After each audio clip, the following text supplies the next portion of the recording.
So today I'm going to talk about general concepts from Hinduism and then kind of contextualize the Bhagavad Gita and give kind of a brief synopsis of it.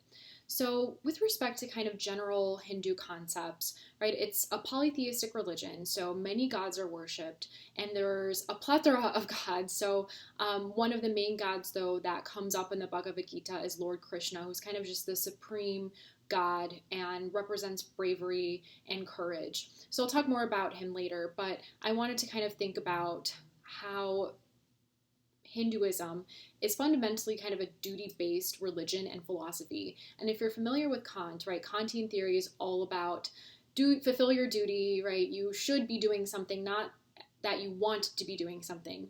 So Hinduism is really focused on this idea of fulfill your duty, fulfill kind of what you were born into in society. And there are a plethora of many diverse traditions within Hindu philosophy, right? So this is a very general account of it. Um, the kind of major textbook or fundamental source of Hinduism is the Mahabharata, which is a larger work of Indian war epics, basically, and these different stories of battle and people kind of struggling through renunciation and sacrifice and devotion and duty. And so there's a lot of moral dilemmas that are in these books. And specifically, the Bhagavad Gita is about this major moral dilemma. And I think these moral dilemmas are very relatable. Not necessarily the dilemma of having to kill people, although that could be a moral dilemma for some, but the idea of having different duties and conflicting duties to people. So the duties that we have to ourselves, if we have any duties to ourselves, the duties that we have to our families, to our friends, to the people we love, the duties that we have to society in general. So oftentimes there's that kind of conflict between religious duties and societal duties, and so we kind of see that within the Bhagavad Gita as well. And how do we navigate these ethical dilemmas? How do we navigate these conflicting duties when we don't really want to do certain things? So just for example, with the whole coronavirus situation and the idea of flattening the curve, right? Many individuals may want to see their friends, they may want to see their families, perhaps they have a social or emotional duty to their family and friends, but they also have a duty to society to flatten the curve and to decrease your interactions with people as much as possible. So that's a very kind of contemporary example of a moral dilemma.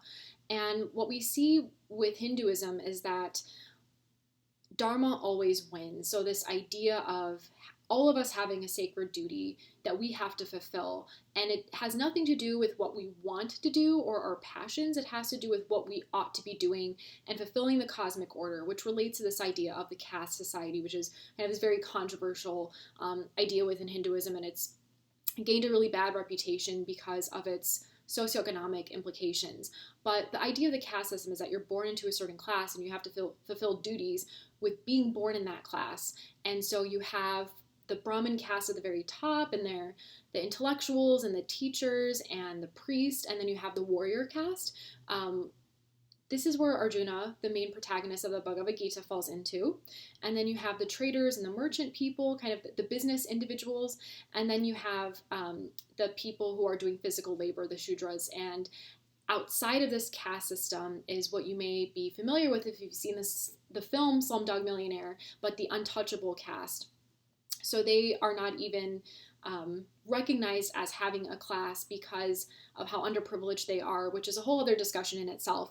But I wanted to think about how Dharma feeds into this caste society. You need to fulfill your duty in the caste, and also how it relates to karma, right? I'm sure many of you are familiar with the term karma, this idea of how every action has a reaction. Every action has a consequence that relates to the universal order.